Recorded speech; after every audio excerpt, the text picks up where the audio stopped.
Touya était un loser ordinaire et sous-performant au lycée, qui faisait de son mieux pour se préparer aux examens nationaux afin de ne pas finir par travailler chez Mikedes pour le reste de sa vie. Mais pendant qu'il essayait de rester concentré et d'étudier, ses camarades de classe étaient occupés à faire les idiots et à parler d'une récente série de meurtres qui avait lieu dans la ville. Apparemment, chaque fois qu'une victime était tuée, les gens rapportaient avoir vu des pétales dans la zone, alors tout le monde commençait à penser que les pétales avaient peut-être quelque chose à voir avec le tueur en série. Mais Touya n'en avait absolument rien à faire. Quelques instants plus tard, le professeur principal entre et demande l'attention de la classe car il aimerait présenter une nouvelle élève à tout le monde. Cependant, alors qu'il appelle la nouvelle élève, elle ignore complètement le professeur et le reste de la classe juste pour s'approcher de Touya et se présenter comme Edo. Touya n'a aucune idée de pourquoi cette fille random lui accorde autant d'attention, mais il sait mieux que de s'impliquer dans des trucs de personnage principal fou, et elle ressemble à une MC de manuel, alors il lui donne une réponse à moitié sincère et retourne à ses études. La fille s'assoit à côté de Touya et ne lui adresse plus un mot pour le reste du cours. Mais après les cours, alors que Touya rentre chez lui, elle vient le chercher et saute sur la rambarde à côté de lui. Elle fait ensuite un salto arrière encore plus inutile que ce que fait Léon Kennedy, et Touya est naturellement confus car il n'a toujours aucune idée de pourquoi cet élève transféré random s'intéresse autant à lui. Mais avant même qu'il puisse finir cette pensée, Edo attrape son visage et commence à le regarder droit dans les yeux. Cela effraie Touya, alors il s'éloigne d'elle et dit qu'il doit aller à son cours de soutien maintenant avant de s'en aller. Alors qu'il part, Edo commence à parler à quelqu'un nommé Noman sur son téléphone et lui dit qu'elle avait raison à propos du regard de Touya, et cette simple phrase signifie que Touya est officiellement embarqué dans l'intrigue, donc il n'y a rien qu'il puisse y faire maintenant. Pendant ce temps, dans une ruelle sombre quelque part dans la ville, un homme faux attaque une femme avec un couteau de boucher, disant qu'il va en faire un bon repas. Cette ruelle se trouve justement au coin de la rue du cours de soutien que Touya fréquente, donc l'intrigue ne s'annonce déjà pas bien pour lui. Touya est actuellement assis sur un banc devant son cours de soutien, regardant ses relevés de notes de son dernier examen blanc, et pour être honnête, ce n'est pas mauvais. Il a une moyenne de 70%, mais c'est loin d'être suffisant pour le mener quelque part dans le système scolaire asiatique. Il jette ses relevés de notes par frustration et reste assis là à souhaiter avoir une sorte de talent, littéralement n'importe quoi, si cela pouvait signifier qu'il n'aura pas à rester un vaurien inutile pour le reste de sa vie. Mais aussi fort qu'il souhaite un talent, il sait qu'il ne tombe pas du ciel, donc il n'obtiendra rien en le souhaitant simplement. Au même moment, près de cette ruelle, 2 officiers de police ont été appelés pour enquêter car quelques personnes ont signalé avoir entendu les cris d'une femme provenant de cette zone, mais jusqu'à présent, ils n'ont rien trouvé. Juste à ce moment-là, ils remarquent un homme accroupi dans le coin, et ils supposent qu'il doit être vraiment ivre, alors l'un des officiers s'approche de lui pour vérifier s'il va bien. Mais horreur pour l'officier, il réalise bientôt que ce type est en train de manger les restes humains de la femme de tout à l'heure, et il a l'air très fier de lui. L'officier peut immédiatement dire que ce mec n'a pas toute sa tête, alors il sort son arme, pleinement préparé à le cribler de balles s'il fait un mouvement brusque. Quelques instants plus tard, Touya rentre chez lui quand il passe devant cette même ruelle, et la première chose qu'il voit sont les corps maintenant décapités de ces 2 officiers, tandis que le fou est là debout à rire comme un boss. Effectivement, Touya a officiellement été entraîné dans l'intrigue. Juste à ce moment-là, Edo apparaît de nulle part, et voyant l'expression sur le visage de Touya, elle lui demande s'il se sent jaloux en ce moment. Elle dit que lorsque la plupart des gens sont témoins du talent de quelqu'un d'autre, ils ressentent l'une de 3 émotions, la crainte, la peur ou l'envie, et elle suppose que quelqu'un comme Touya, qui a été si désespéré d'acquérir un talent, doit se sentir assez jaloux en ce moment. Touya a encore du mal à comprendre toute la situation et le fait que Edo savait d'une manière ou d'une autre qu'il allait être ici. Mais juste à ce moment-là, l'homme remarque Touya et Edo semble avoir un peu d'histoire avec lui. Il dit que c'est grâce à Edo s'il a pu éveiller son talent et qu'il lui en est vraiment reconnaissant, mais c'est la preuve de son sens tordu de la gratitude. Il dit qu'il va lui faire l'honneur d'en faire son prochain repas. Il se jette alors sur Edo et Touya, mais même s'il les regardait droit, Edo parvient quand même à attraper Touya et à se cacher derrière un pilier, tout cela avant même que le couteau de l'homme ne touche le sol. Apparemment, cette petite manœuvre était grâce aux prédictions computationnelles de Noman, mais Noman rappelle à Edo qu'elle doit s'en occuper dès que possible. Alors Edo tend son téléphone à Touya et lui demande ce qu'il ferait s'il existait un objet qui permettrait d'obtenir instantanément les talents de ses vies antérieures. Cela ressemble à un rêve devenu réalité pour quelqu'un comme Touya, mais il y a un hic, l'objet est cette lame, et pour obtenir le talent, vous devez jouer le rôle d'un adolescent émotif dépressif, donc ce n'est pas vraiment idéal. Alors que l'homme les localise enfin tous les 2, Edo se tranche soudainement le cou, activant ainsi son talent de vie antérieure en tant que Kunwashi. Pendant qu'elle fait cela, Touya remarque des pétales de fleurs se déverser d'elle, mais avant même qu'il puisse poser une question à ce sujet, l'homme l'attaque, donc Edo est forcé de se défendre avec ses épées. Pendant le combat, Noman parle à Touya via le téléphone et lui explique que grâce à la branche de la réincarnation, on peut récupérer les talents de ses vies antérieures, et ceux qui ont accompli la réincarnation sont appelés les revenants. En tant que revenants, l'homme et Edo sont capables d'accomplir des prouesses surhumaines, ce qui est déjà assez évident. Mais Tuya ne sait toujours pas ce qu'il en est des pétales, alors Noman continue son explication. Elle dit que les pétales sont la preuve que quelqu'un a récupéré un talent de sa vie antérieure. Même les génies les plus exceptionnels finissent par mourir, et quand cela arrive, ils reçoivent une toute nouvelle vie. Mais grâce à la réincarnation, il leur est possible d'accéder à leurs compétences passées. Cependant, ce n'est pas parce que quelqu'un était talentueux dans sa vie antérieure qu'il était une bonne personne, ce qui explique comment on se retrouve avec des gens comme l'homme. Les bons comme les mauvais sont capables d'éveiller leur talent de vie antérieure, mais il y a aussi une chance que vous ayez été un vaurien sans talent dans votre dernière vie, auquel cas tenter la réincarnation vous tuera simplement. Cela signifie essentiellement que si Tuya essaie d'utiliser ce truc, il y a de bonnes chances qu'il meure réellement. Alors Noman lui demande s'il est toujours aussi désespéré d'éveiller un talent. Elle suppose que Tuya aurait peur et refuserait, mais il s'avère qu'elle a sévèrement sous-estimé à quel point il peut être fou. Pendant ce temps, Edo combat toujours l'homme, et il dit qu'il est déçu car, pour quelqu'un censé avoir le talent d'un épéiste légendaire, ses compétences ont été très peu impressionnantes. Edo prend cette déclaration comme une insulte, alors elle décide de sortir l'une de ses attaques ultimes, le coupure de cadavre aux 8 teintes. Au début, on dirait que l'homme s'y attend puisqu'il parvient à bloquer l'une des attaques de Edo, mais il oublie les 7 autres. Alors un instant plus tard, il est coupé en morceaux, et la seule chose qui reste de lui sont ses pétales, qui se dispersent ensuite au vent. Une fois que Edo a confirmé que l'homme est à terre, elle retourne chercher sa lame, mais elle remarque alors que Tuya a disparu. Elle demande à Noman où il est allé, alors Noman explique qu'il a pris l'une des lames de réincarnation et s'est enfui. Edo a l'air soulagée car elle craignait que Tuya n'ait pas le cran de le faire, mais c'est exactement le résultat qu'elle espérait. Dans la chambre de Tuya, nous le voyons trempé de sang après s'être tranché le cou. Alors qu'il s'évanouit, il fait un rêve vague à propos d'un mystérieux homme aux cheveux blancs. La prochaine fois qu'il ouvre les yeux, c'est déjà le matin, et Edo est assise dans sa chambre avec lui. Il lui demande ce qu'elle fait ici, mais ensuite il voit sa main couverte de sang séché, et c'est là que Edo lui dit qu'il est devenu avec succès un revenant. Il a cependant beaucoup gémi et grogné dans son sommeil, alors elle lui demande ce que c'était que ça. Un peu plus tard, Edo et Tuya sont assis sur un banc dans un parc, et Tuya explique qu'il avait un frère aîné qui était bon en tout. Tout le monde s'agglutinait autour de lui parce que c'était un prodige avec un avenir brillant, tandis que Tuya était négligé parce qu'il était douloureusement et totalement moyen. Tout ce qu'il faisait était comparé aux performances exceptionnelles de Seiya, et parce que Tuya n'avait pas gagné de médaille d'or dans une course à pied à 6 ans, son père l'a traité de déception. Depuis lors, Tuya a été désespéré d'être à la hauteur du standard que Seiya avait établi. Mais pour tous les talents que Seiya avait, il a fondamentalement fait un sur son statut de santé, donc il est finalement tombé malade et est mort. Les parents de Tuya l'ont blâmé pour la mort de Seiya pour une raison quelconque, ce qui a abouti à ce qu'il soit expulsé de la maison. Il a donc essayé de se venger d'eux en acquérant son propre talent pour leur prouver qu'ils avaient tort. Edo comprend maintenant pourquoi Tuya était si désespéré d'obtenir un talent, mais désespéré est un euphémisme, car Tuya a littéralement essayé toutes les compétences possibles et il n'a jamais été bon à rien. Edo dit qu'elle comprend ce que Tuya ressent parce que, d'une certaine manière, elle est comme lui. Tuya est un peu confus par cette déclaration, alors il s'apprête à lui demander ce qu'elle veut dire par là, mais avant qu'il ne le puisse, elle reçoit soudainement un message de Noman lui demandant de venir. Quelques minutes plus tard, ils arrivent dans la chambre de Noman, et rien qu'en regardant l'endroit, on peut dire que Noman n'a jamais touché d'herbe de sa vie, principalement parce qu'elle ne peut pas marcher. Tuya reconnaît sa voix comme celle du téléphone hier, et Edo demande à Noman où sont tous les autres car c'est terriblement vide ici.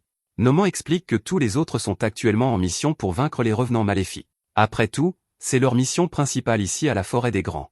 Elle explique que puisque les revenants maléfiques sont susceptibles d'apparaître de temps en temps, il est de leur devoir de les éliminer dès que possible avant qu'ils ne causent du tort au public, comme l'homme hier, et elle s'attend à ce que Tuya se joigne au combat.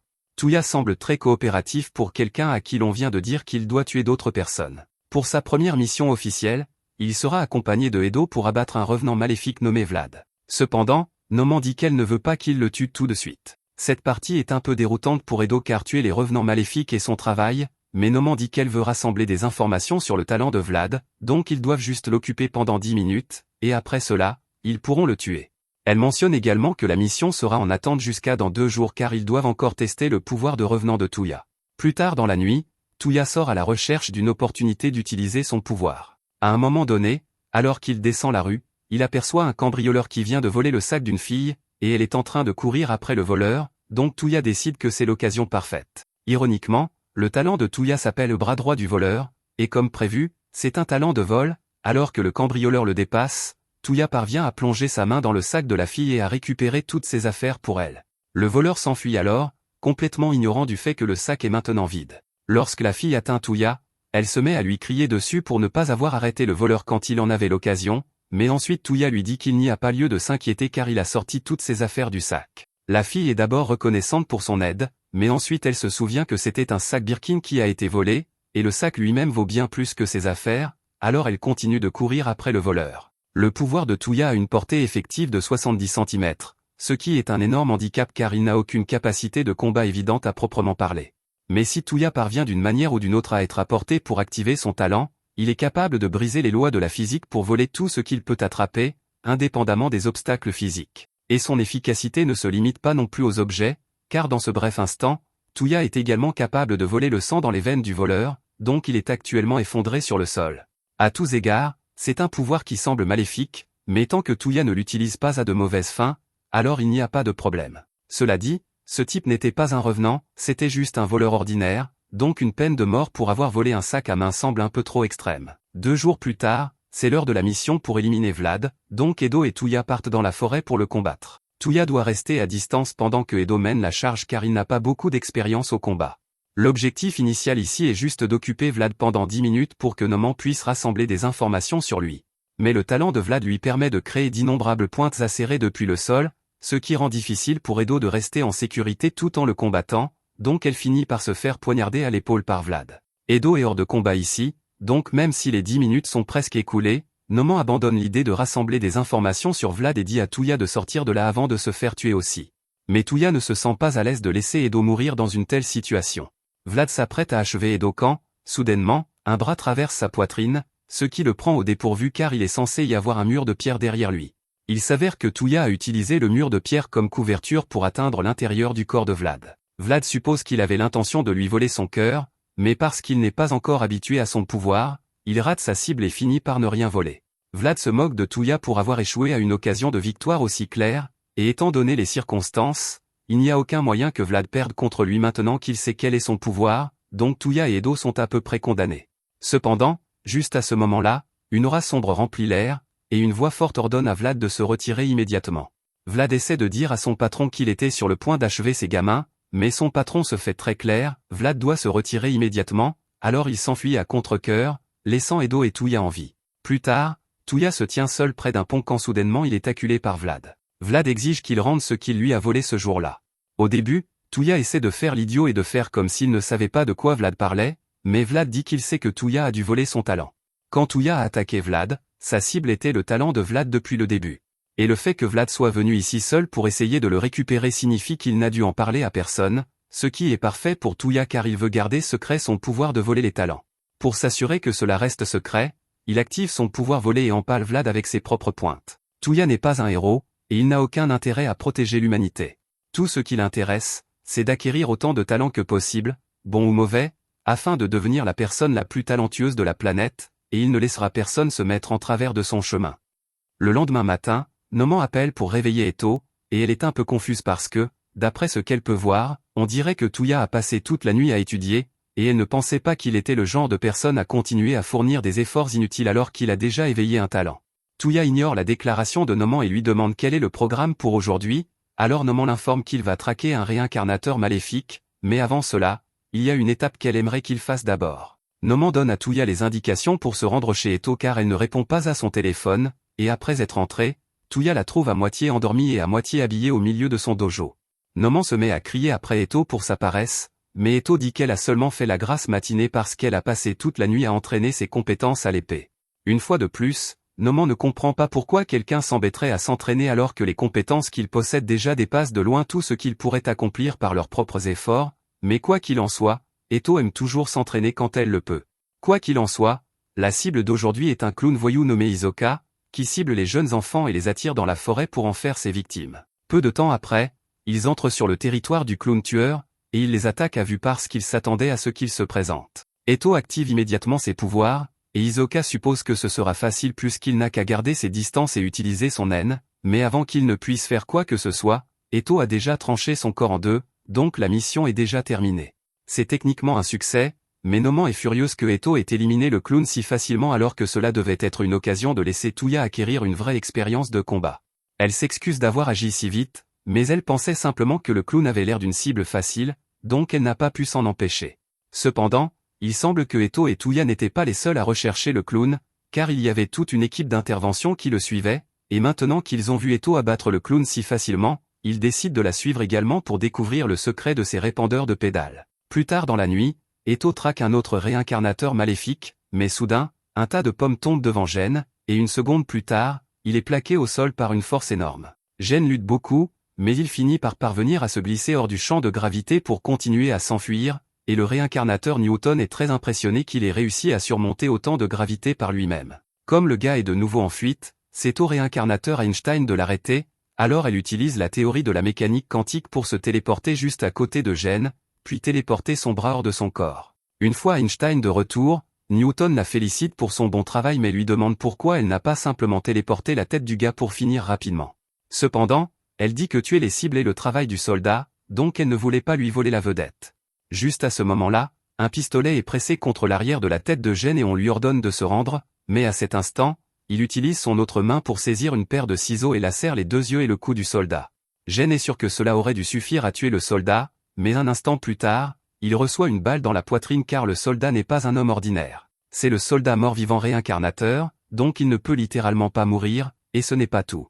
Ils ont aussi le docteur Ratia, le réplicateur, et il a complètement entouré la ruelle de ses clones, donc, il n'y a nulle part où aller pour Gen, et quelques instants plus tard, Gen est exécuté. Après la mission terminée, ils retournent tous à la base, où Noman les félicite pour leur bon travail. Ils remettent la branche qu'ils ont récupérée de Gen, puis Nightingale s'approche pour demander si quelqu'un a été blessé au combat, car elle est l'ange de la guérison. Funasaka aurait besoin d'un peu de récupération car il lui manque encore quelques parties du corps, alors Nightingale l'enlace et se met à lui lécher la joue pour commencer le processus de guérison. Elle lui murmure également à l'oreille qu'elle aimerait qu'il prenne mieux soin de son corps parce qu'elle déteste le voir blessé, et elle semble vraiment apprécier son moment avec Funasaka, alors les autres les laissent tranquilles. Quant à Touya, pendant que les autres étaient en mission, il était occupé à démêler les fils emmêlés de l'installation de Noman, et Eto est surprise qu'il soit prêt à faire ce genre de corvée alors qu'il a enfin le talent qu'il désirait tant, mais Touya dit qu'il aime justement faire ce genre de petites tâches, et Noman est reconnaissante de son aide car elle n'a pu obtenir l'aide de personne d'autre. Newton a beaucoup entendu parler de Touya par Noman, donc il est excité de le rencontrer enfin, et normalement il ferait une présentation formelle, mais tout le monde fait déjà ses propres affaires, et Nightingale embrasse toujours Funasaka, donc ils devront reporter les présentations pour l'instant. Plus tard dans la nuit, Touya et Eto rentrent ensemble chez eux, mais juste à ce moment-là, Touya remarque que les lumières de son appartement sont allumées, ce qui est étrange puisqu'il vit seul, alors lui et Eto montent prudemment pour comprendre ce qui se passe.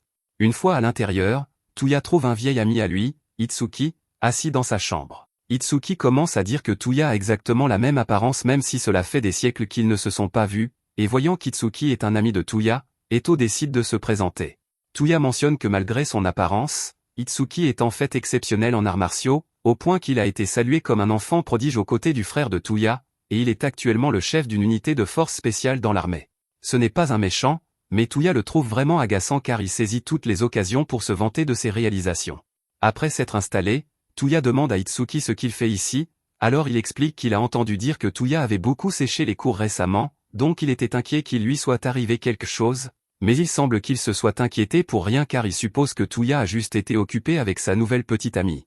Honnêtement, il ne pensait pas que Touya avait ça en lui pour décrocher une si jolie petite amie, et même si Touya essaie d'expliquer qu'il a tout faux, Itsuki pense qu'il est juste gêné, alors il lui dit qu'il n'a pas besoin de lui cacher ce genre de choses car ils se connaissent depuis si longtemps. En entendant cela, Eto devient curieuse, alors elle demande depuis combien de temps ils se connaissent, et Itsuki sort une photo de plusieurs années pour lui montrer. La photo représentait Itsuki, Touya et Seiya, et comme ils passaient beaucoup de temps ensemble à l'époque, Itsuki considère désormais Touya comme son propre petit frère. Il a toujours pensé que Touya et Seiya formaient un couple adorable parce que Touya faisait toujours tout son possible pour rattraper Seiya, et Seiya ralentissait souvent un peu pour ne pas laisser Touya derrière. Il se demande comment réagirait Seiya s'il était là pour voir que son petit frère a une petite amie. Cependant, maintenant qu'il y pense, Seiya n'a jamais vraiment prêté attention à ce genre de petits détails, non pas parce qu'il ne le voulait pas, mais plutôt parce qu'il n'en avait jamais le temps, car il était tellement occupé. C'est ce qu'on appelle la malédiction des talents, mais Touya ne comprendrait probablement pas de quoi il parle. Quoi qu'il en soit, il ne veut pas prendre plus de temps de qualité de Touya avec sa petite amie, alors il dit qu'il part maintenant, mais Touya ne supporte pas qu'Itsuki pense toujours qu'il n'a pas de talent, alors il l'arrête et annonce qu'il a enfin un talent à lui. Touya active alors ses pouvoirs, et plutôt que d'être choqué, Itsuki a l'air furieux parce qu'il savait déjà ce qu'étaient les réincarnateurs et comment ils fonctionnaient, et il est déçu d'apprendre que Touya est vraiment l'un de ces perdants qui comptent sur un pouvoir qu'ils n'ont pas mérité. Eto est offensé et crie à Itsuki de retirer ses paroles tout en le menaçant avec son épée, car elle dit qu'il ne comprendrait jamais ce que les gens comme elle et Touya ont dû traverser avant d'obtenir ses pouvoirs. Cependant, Itsuki dit que cela ressemble juste aux excuses d'un perdant inutile. Entendre Itsuki l'appeler inutile fait sortir Eto de ses gonds, alors elle tente de le trancher, mais les talents d'arts martiaux d'Itsuki ne sont pas une blague, donc il évite facilement son attaque et lui fait perdre l'équilibre avant de la plaquer au sol. Il lui dit qu'elle a de la chance d'être la petite amie de Touya, car sinon il n'aurait pas pris autant de précautions après un tel geste, et Touya ne peut même pas être contrarié par ce qui s'est passé car Eto a bien essayé de tuer Itsuki. Alors qu'Itsuki part, Touya admet qu'utiliser le pouvoir du réincarnateur était effectivement un raccourci facile, mais il prévoit d'utiliser ce pouvoir pour acquérir ses propres talents afin de pouvoir un jour surpasser Seiya, et en entendant cela, Itsuki part sans dire grand-chose. Dehors, au coin de la rue, un groupe d'unités de force spéciale était en embuscade car la véritable raison de la visite d'Itsuki aujourd'hui était de confirmer si Touya était vraiment l'un des réincarnateurs, mais même si Touya l'avait confirmé, il dit toujours à l'unité de battre en retraite car il ne veut pas faire de mal à son ami. Le docteur Yoshiki est déçu d'apprendre qu'Itsuki n'a pas l'intention de capturer ces deux-là car il espérait vraiment obtenir de nouveaux échantillons des pédales de réincarnateur, mais Itsuki dit à Yoshiki qu'il a déjà plus qu'assez d'échantillons, donc personne n'est autorisé à intervenir ici. Pendant ce temps, de retour dans la chambre de Touya, Eto boude dans le coin car non seulement elle a perdu son calme, mais elle s'est aussi fait complètement maltraiter même avec son talent activé. Voyant Eto si déprimée, Touya comprend enfin ce qu'elle voulait dire quand elle disait qu'elle lui ressemblait vraiment. Elle explique qu'avant d'obtenir son talent, elle était une fille ordinaire et inutile, tellement inutile, en fait, qu'elle a été abandonnée à la naissance. Elle a grandi dans un orphelinat, et les enfants qui vivent dans les orphelinats sont assez méchants, donc elle était constamment victime d'intimidation, surtout parce que ses cheveux étaient d'une couleur différente. Elle pleurait jusqu'à s'endormir chaque nuit, et le personnel s'en fichait assez pour ne rien faire, alors ils faisaient tous semblant de ne rien remarquer. Cependant, un jour, elle a été recueillie par un homme gentil qui l'a emmenée dans son dojo et a promis de l'entraîner. Eto était heureuse d'avoir enfin une place à elle, mais comme la famille était fondée sur des règles et traditions anciennes, beaucoup étaient contre le fait que le maître la prenne chez lui, mais il n'a pas tenu compte de leurs objections et a accueilli Eto quand même. Il lui a donné tout l'amour et l'attention qu'elle pouvait demander, et Eto voulait lui rendre l'appareil en travaillant dur pour maîtriser l'épée, mais peu importe combien elle s'entraînait, elle ne pouvait jamais progresser car elle n'avait aucun talent pour l'épée. Elle voulait désespérément acquérir du talent pour rendre son père fier, alors qu'elle a entendu une rumeur selon laquelle une branche de réincarnation pouvait lui permettre d'éveiller un talent. Elle a cherché partout jusqu'à en trouver une et éveiller les compétences à l'épée de Musashi, mais dans son excitation de montrer son talent à son père, elle est allée trop loin et a failli le tuer. Il a survécu, mais il est resté paralysé et incapable de tenir une épée à nouveau, donc le dojo a été fermé et la famille l'a chassé pour ce qu'elle avait fait. Elle ne veut pas que les choses se terminent ainsi, alors elle prévoit de réparer les choses en devenant une réincarnatrice complète et en rouvrant le dojo pour son père, mais c'est la première fois que Touya entend parler d'un réincarnateur complet, donc il ne sait pas de quoi elle parle. Pendant ce temps, Itsuki et Yoshiki retournent à la base en voiture, et Itsuki aimerait vraiment avoir pu éviter ces retrouvailles car il ne voulait pas dire tous à là-bas, mais il est vraiment déçu que Touya ait fini ainsi, et ce qui rend les choses pires, c'est que tout cela est exactement ce dont parlait la prophétie qu'ils ont reçue, donc les choses ne feront qu'empirer à partir de maintenant. De retour chez Touya, il demande ce qu'est censé être un réincarnateur complet, et Noman intervient pour expliquer que tout le monde à l'Arbre des Grands est un réincarnateur complet sauf Touya et Eto. La principale différence est que tandis que Eto et Touya ont une limite de temps d'utilisation de leurs capacités, les autres réincarnateurs complets n'ont aucun temps de recharge et sont toujours sous leur forme talentueuse. Cet état peut être atteint en utilisant vos talents de plus en plus au combat jusqu'à ce que vous ne reveniez tout simplement pas à la normale, et bien que cela semble douteux, c'est exactement ce que Eto vise. Car la seule façon pour elle de pouvoir faire face à son père à nouveau serait de revenir en tant que Musashi Miyamoto. Plus tard dans la nuit, Touya appelle Eto dehors à l'école car il a quelque chose à lui montrer. D'abord, il lui fait éteindre son téléphone pour que Noman ne puisse pas écouter, et une fois qu'il est sûr que c'est sûr, il révèle que son talent lui permet de voler les talents des autres. Eto dit à Touya qu'elle est impressionnée car son talent est vraiment utile, mais Touya lui demande si elle est sûre de vouloir célébrer cela, car dans sa quête de talent, il n'hésiterait sans doute pas à cibler ses amis si nécessaire. Cependant, quelque chose comme ça ne dérange pas Eto, car elle ferait exactement la même chose si elle était à la place de Touya. Elle encourage Touya à faire de son mieux, Mais elle est aussi un peu agacée, alors elle pousse Tuya contre le mur et lui demande pourquoi il n'a pas encore essayé de voler son talent. Elle sait que la relation ne l'empêcherait pas de le faire s'il le voulait, donc cela doit signifier qu'il pense que son talent ne vaut pas la peine d'être volé, et elle a tout à fait raison. Elle ne nie pas que son talent n'est pas génial pour l'instant, mais elle jure qu'elle va l'entraîner jusqu'à ce que Tuya soit obligé de reconnaître que c'est un grand talent et essaie de le lui voler. Tuya comprend ce qu'elle essaie de dire, alors il promet d'accumuler une collection de talents dignes de rivaliser avec le sien à l'avenir, alors que tous les deux ont désormais formé un lien en tant que rivaux. Une fois que Yoshiki et Itsuki seront de retour, ils confronteront immédiatement le voyant qu'ils ont capturé. Car même si Itsuki déteste l'admettre, tout ce que le voyant a prophétisé s'est réalisé. Jusqu'au moment où Tuya a révélé ses pouvoirs à Itsuki en utilisant l'une de ses lames. Yoshiki a tenté d'analyser la lame pour voir de quoi elle est faite, mais jusqu'à présent, ils n'ont réussi à rien trouver, c'est pourquoi ils prévoient d'obtenir les réponses qu'ils veulent du voyant d'une manière ou d'une autre. Le voyant trouve la menace de torture amusante. Bien qu'il soit une unité d'opération noire spécialisée, en particulier Itsuki qui possède un talent à la hauteur des grands de l'histoire, ils ne font toujours pas le poids face à ce qui va arriver. Après tout, ils ne sont que des humains liés par les lois de la physique, contrairement aux réincarnateurs. Il a choisi de se laisser capturer par eux en premier lieu, donc il ne pourrait pas le retenir contre sa volonté, même s'il le voulait, mais il accepte de leur donner quelques informations. Premièrement, il leur dit qu'il va se lever et sortir de cette pièce complètement indemne. Et deuxièmement, que son roi va ramener les fléaux d'antan. En disant cela, les chaînes liant ses mains se brisent et tous les soldats commencent immédiatement à tirer pour tenter de le maîtriser, mais après que la poussière soit retombée, il est toujours parfaitement indemne. Itsuki se jette alors en avant et tranche net le bras du voyant, se moquant de lui pour avoir prétendu qu'il pourrait sortir d'ici indemne, mais à sa grande surprise, le voyant a toujours son bras attaché à son corps comme si rien ne s'était passé, donc il était vraiment indemne. Le voyant s'éloigne alors tranquillement, mais cette fois, Itsuki dit à ses hommes de le laisser tranquille car il est clair qu'aucun d'eux ne pourra l'arrêter sans faire de victime. Le voyant dit que c'était un geste intelligent car il a à peu près sauvé la vie de ses hommes, mais avant qu'ils ne partent, Itsuki lui demande de répondre au moins à une question. Il veut savoir si, lorsque le voyant a mentionné un roi, il faisait référence au chef d'une sorte d'alliance de revenants.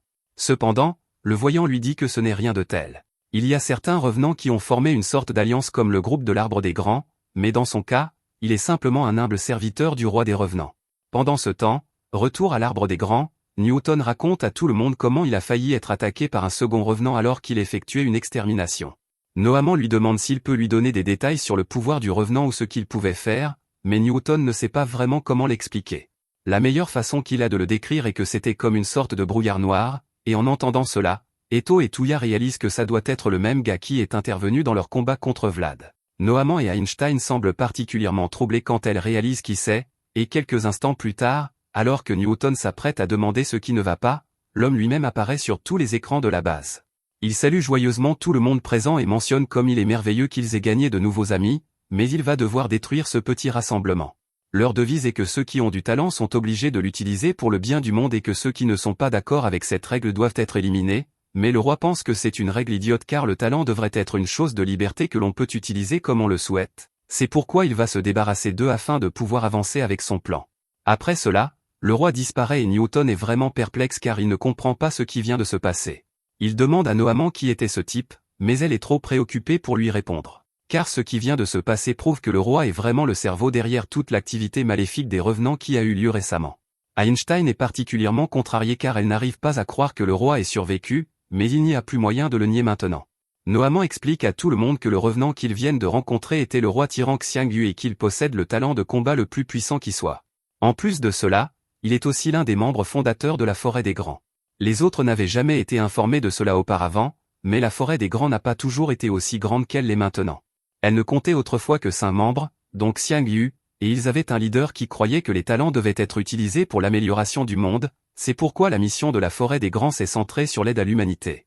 Cependant, Xiangyu était un roi qui prospérait dans la tyrannie, et il ne supportait pas l'ennui d'aider les gens, alors il a trahi le groupe et tué leur leader. C'est cet acte de trahison qui a conduit Noamant à croire qu'il est impossible de coexister avec des revenants qui possèdent des talents maléfiques puisqu'ils aspirent intrinsèquement à la destruction.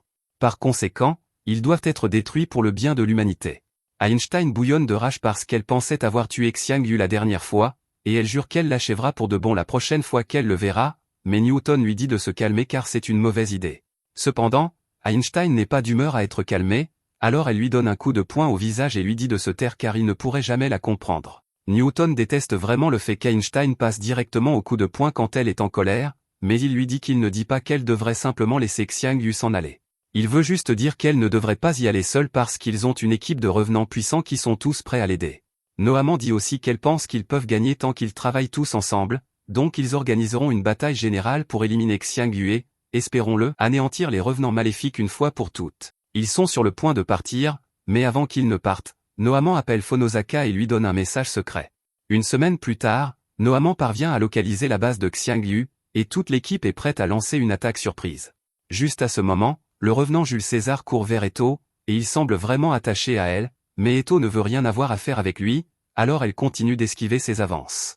César continue d'essayer d'attirer son attention. Cependant, alors qu'il est encore au milieu d'une phrase de drague, Eto est soudainement attaqué, alors elle dégaine ses épées et se retrouve dans une impasse avec l'épéiste, Jubei. Jubei et Eto sont en réalité très bonnes amies, donc ce petit duel est juste une façon de prendre des nouvelles et de tester leurs compétences l'une contre l'autre pour s'assurer qu'elles n'ont pas perdu la main. Jubei va ensuite voir Touya pour se présenter à lui, et César fait de même, mais Touya ne s'intéresse pas du tout à lui, alors il se détourne pour parler à Noamant et Newton. Il leur demande pourquoi il y a autant de visages inconnus ici, alors Newton explique que la forêt des grands a de nombreux membres dans le monde entier, mais comme c'est une si grande bataille, Noamant les a tous rappelés pour y participer. Touya est stupéfait car il n'aurait jamais imaginé voir autant de talents historiques au même endroit, mais il semble que les membres qui ont été rappelés ne veuillent pas vraiment être ici. Des gens comme Charles Darwin pensent que les revenants maléfiques sont voués à la destruction par leur nature, donc il aurait été préférable de les éliminer individuellement plutôt que d'avoir une bataille générale, et Bobby Fischer est d'accord avec Schrödinger. Touya ne sait pas grand-chose sur ces personnes, mais il peut voir qu'elles ne semblent pas être le genre de personnes qui travaillent bien en équipe. Cependant, cela lui convient parfaitement car il se moque de gagner ou de perdre, tout ce qu'il veut, c'est voler autant de talents que possible dans le chaos. Une fois que tout le monde s'est calmé, Noamant les informe tous du plan, et en gros, ils doivent tous attaquer selon 3 chemins prédéterminés, donc Touya essaie de décider quelle route il devrait choisir pour maximiser sa chasse au talent. Mais juste à ce moment-là, Phonosaka annonce qu'il aimerait faire équipe avec Touya et Fabre pour emprunter le chemin de la Terre, et cela compromet sérieusement le plan de Touya car il ne peut voler aucune compétence sans se faire prendre s'il a des coéquipiers à proximité. Il demande à Phonosaka pourquoi il veut faire équipe avec quelqu'un comme lui, et Phonosaka dit simplement qu'il s'est récemment intéressé à Touya. Touya ne trouve rien à dire pour se sortir de cette situation sans paraître suspect. Alors que la mission s'apprête à commencer, ils se rassemblent devant la porte principale et Noamant avertit tout le monde de faire attention car ils vont faire face à certains des pires méchants de toute l'histoire. Eto et Jubei sont choisis pour mener la charge, et alors qu'Eto passe devant Touya, qui panique toujours à l'idée d'être jumelée, elle lui dit qu'elle sera beaucoup plus forte au moment où il atteindra les portes du château, qu'il n'aura d'autre choix que d'essayer de lui voler quelque chose. Après cela, Jubei et Eto défoncent la porte principale et se précipitent à l'intérieur, il est donc temps pour le reste de l'équipe de rejoindre l'action également. Les sœurs Wright volent toutes deux dans les airs et portent l'un des satellites de Noamant afin qu'elle puisse commencer ses calculs, et pendant qu'elle fait cela, les équipes pénètrent dans l'enceinte. Alors que Touya court avec Phonosaka, Phonosaka peut voir qu'il semble contrarié par quelque chose, alors il suppose que Touya doit s'inquiéter pour Eto. Après tout, ces deux-là semblent assez proches, il est donc naturel de supposer qu'ils forment un couple. Touya est un peu pris au dépourvu par ce que Phonosaka vient de dire, mais il précise qu'il n'y a rien de spécial entre lui et Eto. Cependant, à ce propos, il s'est demandé s'il se passait quelque chose entre Phonosaka et Nightingale car les choses deviennent vraiment inconvenantes quand ils sont ensemble. Mais avant que Phonosaka ne puisse même répondre, Touya réalise qu'il a fait une erreur fatale, alors il retire rapidement sa question.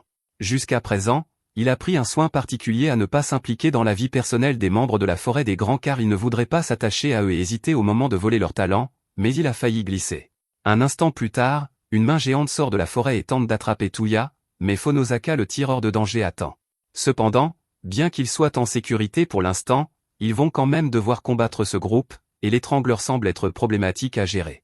Les autres revenants semblent également faire face à des défis similaires, mais Noamant n'est pas vraiment inquiète car elle est sûre qu'ils peuvent tous les gérer. Schrödinger est opposé au revenant Bill le tueur, un tireur d'élite du Far West, et il parvient facilement à tirer dans la tête de Schrödinger pour l'achever.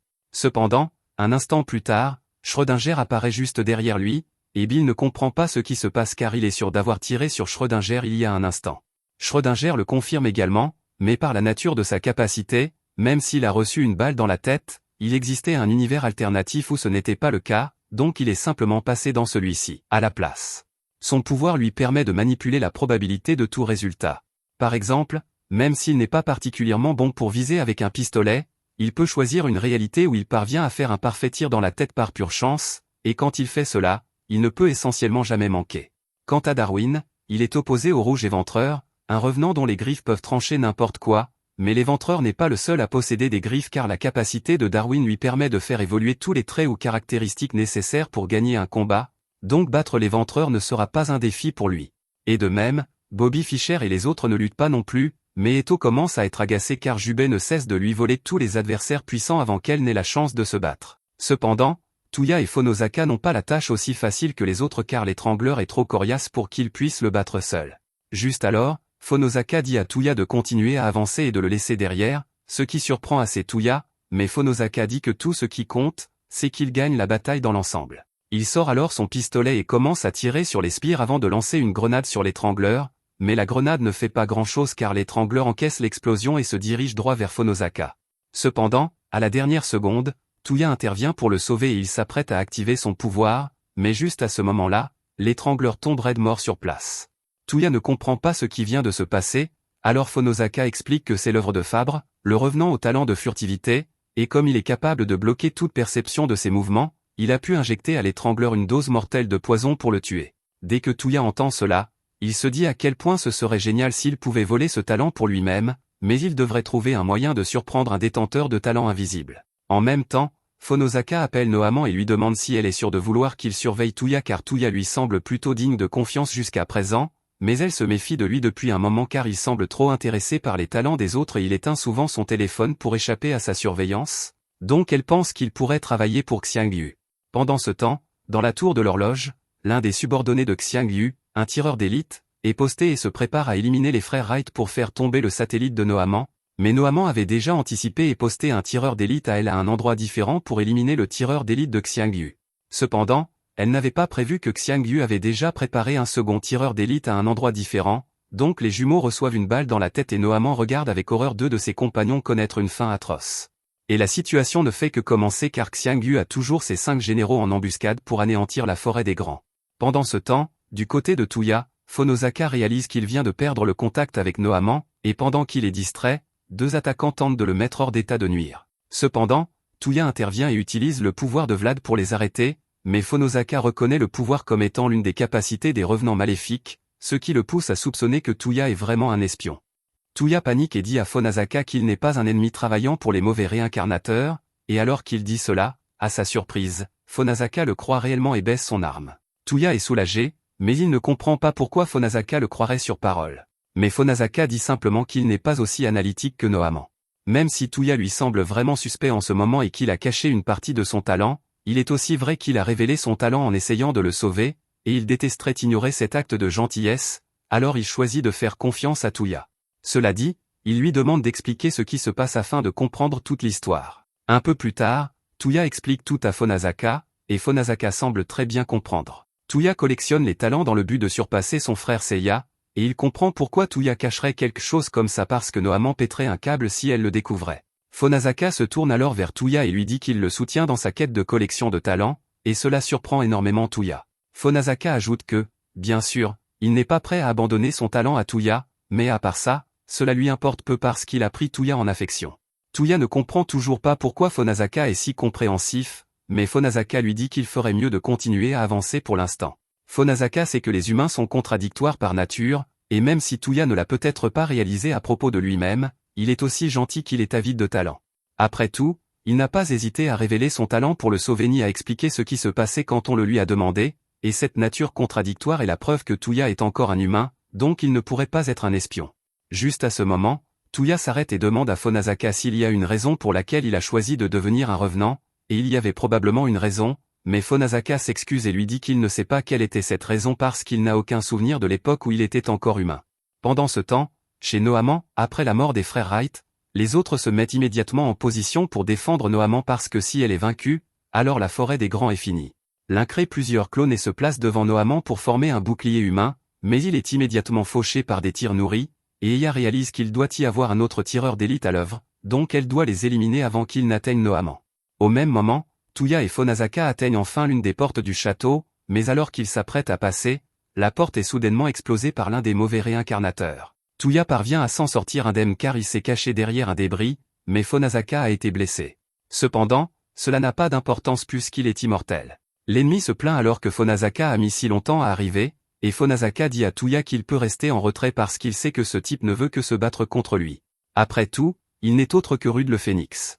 Pendant ce temps, Eya a finalement localisé le tireur d'élite ennemi, alors elle active son pouvoir et l'attire dans son double terrain blanc maîtrisé. Elle est sûre que ce ne sera pas un problème d'éliminer ce type. Cependant, lorsqu'elle essaie de le viser, elle réalise qu'elle ne le voit plus, et un instant plus tard, l'homme attrape le canon de son fusil de sniper. Il lui donne alors quelques conseils avec désinvolture, expliquant que son canon est beaucoup trop long car cela la rend sans défense dans les combats rapprochés, mais Eya ne s'était jamais inquiété de cela car aucun tireur d'élite ne s'engagerait intentionnellement dans un combat rapproché. Juste à ce moment, elle réalise que cet homme doit être le légendaire tireur d'élite Adcock, et même si Adcock pourrait finir le combat ici même, il propose de donner une autre chance à Eya. Il dit donc qu'il va se déplacer de 600 mètres supplémentaires pour qu'il puisse avoir un vrai duel de sniper. Mais avant qu'il ne parte, Eya l'interpelle et lui demande pourquoi il travaille avec les mauvais réincarnateurs alors qu'il est un héros légendaire, et Adcock dit qu'elle comprendra après la fin de leur duel. Du côté de Tuya et Fonazaka, Tuya demande pourquoi Rude travaillerait avec les mauvais réincarnateurs puisqu'il est censé être le célèbre pilote du Luafa, et selon l'histoire, Rude n'était certainement pas mauvais. Juste à ce moment, Rude tire sur Fonazaka, lui arrachant une partie du visage, mais Fonazaka riposte et touche Rude au visage. Cependant, tout comme Fonazaka, le pouvoir de Rude lui confère l'immortalité, et ce n'est pas tout ce qu'il peut faire. Rude largue alors une tonne de bombes directement sur Fonazaka, et le corps de Fonazaka est réduit en miettes, mais il se régénère un instant plus tard pour continuer le combat. Rude est intrigué que la version de l'immortalité de Fonazaka fonctionne par auto-régénération, mais Fonazaka sort au contraire toutes les armes qu'il a dans son arsenal, et Rude fait de même. Tuya reste caché pour ne pas être pris dans les tirs croisés, et en théorie, puisque tous deux sont immortels, ils devraient être à égalité. Mais le principal problème ici est la différence de puissance de feu. Fonazaka n'a que des armes à feu et des grenades à sa disposition, mais Rude a une mitrailleuse beaucoup plus puissante ainsi que sa pluie de bombes, et cela empêche Fonazaka de faire des progrès.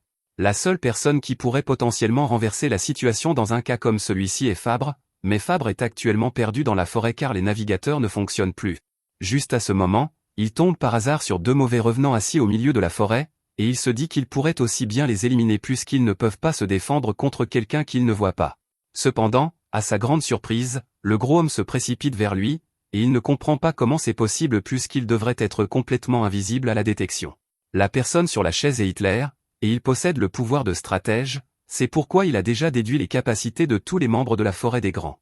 Quant à savoir comment il sait où se trouve Fabre, son pouvoir cache tous les sons et les odeurs émanant du corps de Fabre, mais comme cette forêt est pleine de pourriture due au pouvoir de Paul, l'absence d'odeur à l'emplacement de Fabre le trahit. L'avantage principal de Fabre étant rendu quasiment inutile, Paul l'écrase contre le sol. Pendant ce temps, Fonazaka et Rude combattent toujours, et aucun des deux n'a fait beaucoup de progrès en raison de leurs immortalités respectives, alors Fonazaka bat en retraite et rejoint Tuya.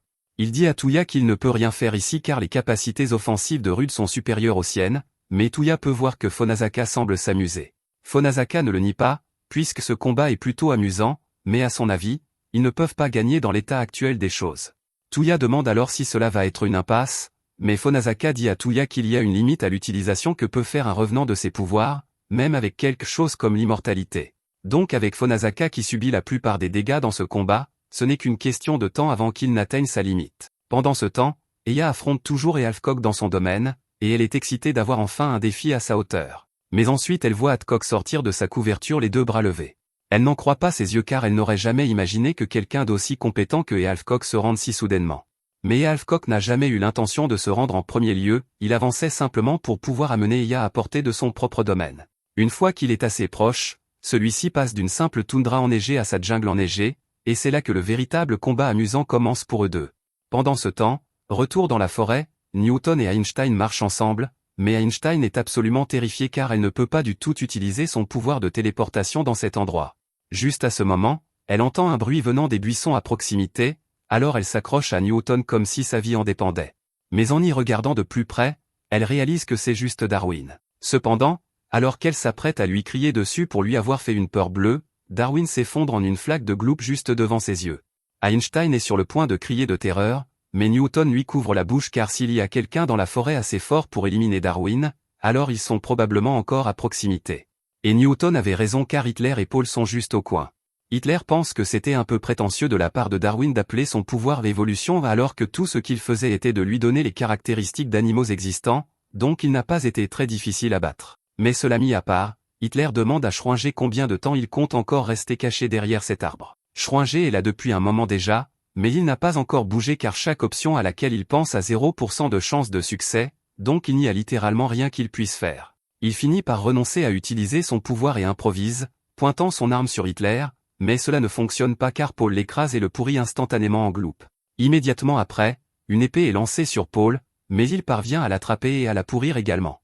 L'épée venait de Bobby Fischer, et il est un peu déçu que son attaque surprise n'ait pas fonctionné sur Paul car il espérait l'achever le plus rapidement possible. Hitler sait tout de Fischer et de son pouvoir d'invoquer des guerriers en forme de pièces d'échecs, mais entendre cela prend Fischer au dépourvu car il ne comprend pas comment Hitler pourrait connaître son talent. Et pire encore, Hitler a un contre parfait pour chaque mouvement de Fischer car il sait ce que chaque pièce fait, donc Paul peut les détruire facilement.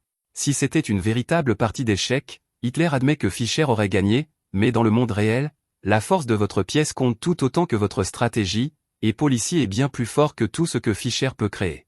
Maintenant que Paul a tué Fischer, Einstein commence vraiment à paniquer car elle ne voit aucun moyen de battre Hitler, surtout qu'il vient d'éliminer 3 puissants revenants et semble tous avoir 2.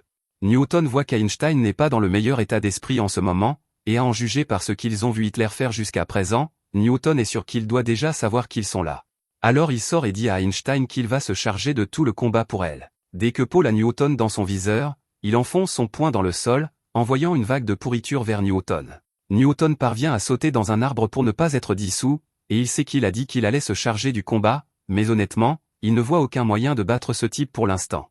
Juste à ce moment, Paul trouve d'une manière ou d'une autre où Newton se cache, alors il détruit l'arbre, et Newton est forcé de s'enfuir. Il ne comprend pas comment Paul a pu le trouver si rapidement alors que c'était une excellente cachette, mais Hitler lui dit qu'il est inutile de se cacher car son pouvoir de stratège est un talent omniscient.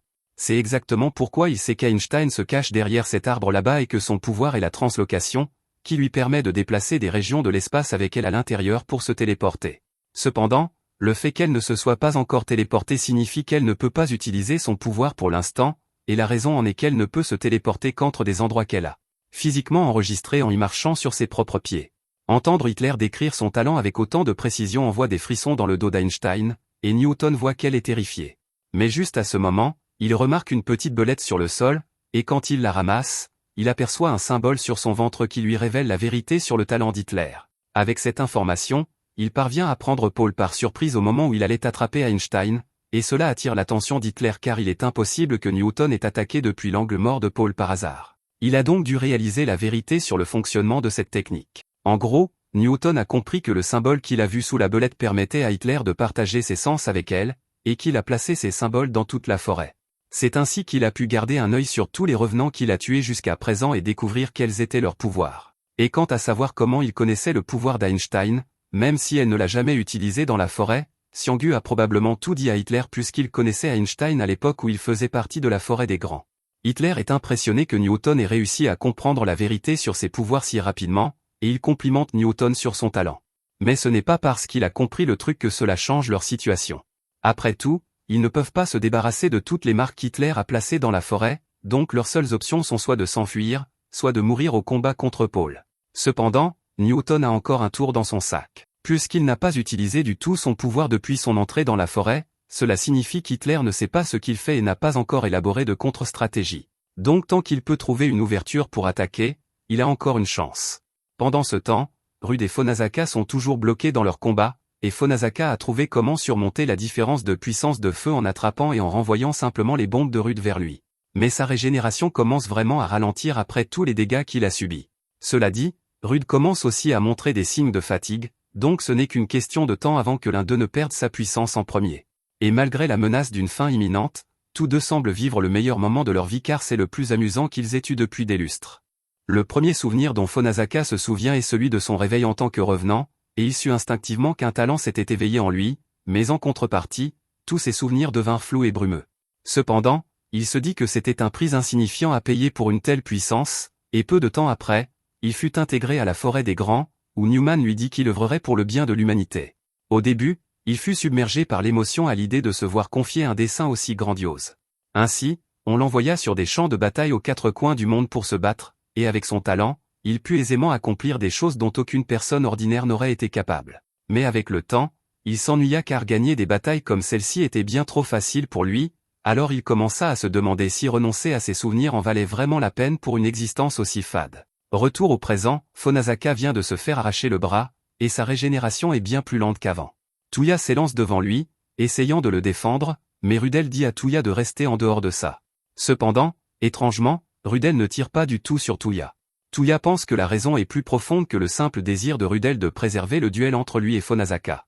Il a dû recevoir l'ordre de ne pas l'attaquer pour une raison quelconque, et Touya croit qu'ils peuvent profiter de cela pour gagner, alors il dit à Fonazaka qu'ils ont encore une chance. Fonazaka est encore un peu étourdi et ne comprend pas de quoi Touya parle, mais Touya lui dit que cela signifie qu'il n'a plus à se battre à mort. Il est sûr qu'il doit y avoir quelque chose pourquoi Fonazaka a encore envie de vivre, alors il l'exhorte à ne pas abandonner l'idée de survivre. En entendant cela, Fonazaka comprend désormais quel est son véritable but, et ce n'est pas la survie. Il se lève et remercie Touya pour son souci, mais lui dit qu'il n'est plus nécessaire qu'il intervienne. Il s'approche de Rudel et le remercie pour cette opportunité car il comprend enfin ce qui lui a manqué tout ce temps. Il n'a jamais été destiné à être l'un des grands, et il n'a jamais souhaité aider l'humanité. Tout ce qu'il a toujours voulu faire, c'est se battre parce que c'est ce pourquoi il a été fait, et c'est la même chose pour Rudel. En fait, c'est précisément la raison pour laquelle Rudel a choisi de s'opposer à la forêt des grands, parce qu'il savait qu'il aurait la chance d'affronter quelqu'un comme Fonazaka. La seule chose qu'il leur ait donnée est un talent, et cela seul ne rend personne grand. La plupart des revenants sont simplement animés par les illusions de leur nom et mentent essentiellement pour compenser leurs souvenirs perdus. Fonazaka demande à Rudel s'il sait ce que les revenants sont vraiment, mais il n'en est pas tout à fait sûr. Tout ce qu'il sait avec certitude, c'est qu'ils ne sont plus humains. Après tout, les personnes qu'ils étaient se sont tranchées la gorge en échange du pouvoir et ont perdu tout le reste en cours de route. Ils ne sauront jamais ce que leurs anciens eux-mêmes voulaient accomplir, mais Touya est différent car, contrairement à eux, il a encore ses souvenirs et son nom d'origine intact. Rudel a reçu l'ordre explicite de Xiangyu de laisser passer quiconque a encore son nom d'origine, et il a même mentionné Touya spécifiquement, bien que Rudel ne sache pas pourquoi. La seule chose qu'il sait, c'est que Touya est définitivement encore humain, et cela signifie qu'il a un avenir au-delà de son talent. Pendant ce temps, Xiangyu observe le champ de bataille avec sa capacité, et il vient de voir la conclusion du duel entre Adcock et Eya. Adcock a fini par mourir, mais il a aussi réussi à éliminer Eya dans la foulée, ce qui règle le sort de leur tireur d'élite. Pendant ce temps, Eto, Jubei et César viennent d'arriver dans la zone principale du fort, mais cet endroit semble anormalement vide. Eto n'en croit pas ses yeux car elle avait hâte de combattre de puissants adversaires ici, alors elle regarde autour d'elle pour voir si elle peut trouver quelqu'un. César dit qu'il ira avec elle par mesure de sécurité, mais Jubei lui donne une tape sur la tête et lui dit que ce ne sera pas nécessaire car Eto est assez forte pour se débrouiller seule. César comprend cela, mais il est surpris d'entendre Jubei qualifier Eto de forte car il ne pensait pas qu'elle reconnaîtrait quelqu'un comme elle comme une rivale. Jubei dit que même une femme aveugle pourrait voir la force d'Eto, donc sa reconnaissance ne devrait pas être une surprise. Et puisqu'elle ressentait cela, César lui demande qui, selon elle, est la plus forte, elle ou Eto. Jubei dit que si elle et Eto se battaient, elle pourrait avoir quelques difficultés, mais dans l'ensemble, non, elle gagnerait. Cela dit, elle admet que si un combat entre elle et Eto devait s'éterniser, alors rien ne garantit qu'elle pourrait gagner. Après tout, Eto n'a pas encore oublié son nom d'origine, donc elle est encore une revenante incomplète, ce qui signifie qu'elle a un potentiel inexploité. César dit qu'il aime un peu mieux le nom d'origine d'Eto que son nom de talent, mais Jubei pense que le nom d'origine ne vaut rien et qu'Eto ferait mieux de s'en débarrasser rapidement. Cela mis à part, elle trouve étrange que cet endroit soit censé être un fort car il ressemble bien plus à un colisée. C'est alors que César jette ses dés par terre pour activer son pouvoir, invoque une épée et poignarde Jubei dans le dos. Ce faisant, il lui dit que la raison de la conception en colisée est qu'elle est parfaite pour tuer. Retour du côté de Touya, avant que Fonazaka et Rudel ne reprennent leur combat, Fonazaka demande à Rudel s'il peut d'abord partager avec lui une petite information. Leurs renseignements disent que Xiangyu a 5 généraux, et Newman soupçonnait que Touya pourrait être un espion, mais ce n'est pas le cas, alors il veut savoir qui était l'espion. Rudel admet qu'il y avait effectivement un espion dans la forêt des grands, et c'était le héros de Rome, César, le plus puissant de tous les généraux. Dès qu'Eto voit le corps sans vie de Jubei gisant par terre, elle est remplie de rage et exige de savoir pourquoi il ferait une telle chose. Honnêtement, César pensait que ce serait un peu plus amusant si c'était lui qui trahissait cette fois-ci, mais ça lui semble terrible. Eto se précipite sur César et essaie de le tailler en pièces pendant qu'il est distrait, mais il bloque facilement son attaque et la projette au loin. Eto ne comprend pas comment il a pu la dominer au corps à corps alors que son épée est si longue, mais César lui dit que la longueur de son épée ne le gêne absolument pas. César vient de l'Ouest, et contrairement aux samouraïs, Il est habitué à la technique de la demi-épée où il saisit la lame de son épée et la manœuvre pour un combat rapproché facile. Eto fait de son mieux pour essayer de le désarmer, mais la maîtrise que César a de son arme est trop grande pour cela, alors il finit par la projeter contre un mur. Il lui dit qu'il existe d'innombrables façons pour lui de se battre avec une épée longue, mais il n'a pas besoin de faire tout cela car il a beaucoup d'autres options à choisir. Il utilise ensuite sa capacité pour invoquer encore plus d'armes, chacune venant avec sa propre attribut spécial auquel Eto n'est pas préparé. Il brise même son épée en deux à un moment donné, et après avoir jeté Eto à terre, il sort une épée de bourreau, qui frappe avec une puissance suffisante pour déchirer une grande partie du Colisée.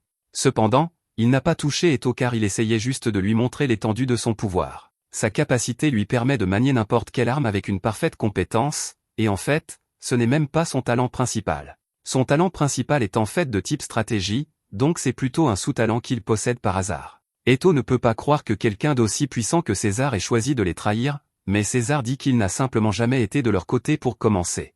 Il existe depuis avant même la fondation de la Forêt des Grands, et il a ses propres objectifs à poursuivre. Il se souvient aussi que le but d'Eto était de combattre des adversaires puissants pour devenir plus forte, alors il lui dit qu'elle ferait mieux d'élever son niveau de jeu à moins qu'elle ne veuille finir comme Jubei.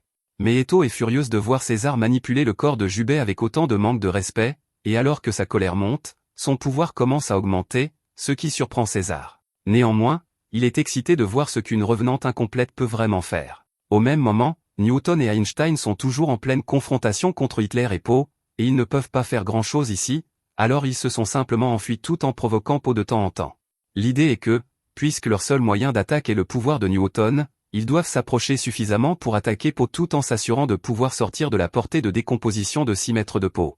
Ils savent déjà que Hitler est bien trop intelligent pour qu'ils puissent le tromper, mais Poe semble être quelqu'un qui agit par impulsion, alors Newton a pensé que s'ils parviennent à faire perdre son calme à Poe en l'insultant, cela devrait perturber son travail d'équipe avec Hitler et le rendre vulnérable à une attaque. Einstein ne pensait pas que le plan fonctionnerait sur le moment, mais vu comment les choses se passent maintenant, il semble qu'il fonctionne réellement car Poe n'écoute aucun des ordres d'Hitler depuis un moment.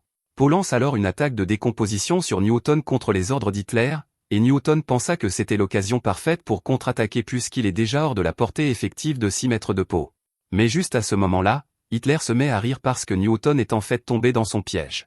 Dès que Newton réalise qu'il a été trompé, il jette Einstein sur le côté pour la sauver de la décomposition, puis, juste avant que l'onde de décomposition ne le touche, il utilise son champ de gravité pour courber l'espace autour de lui afin de ne pas être touché.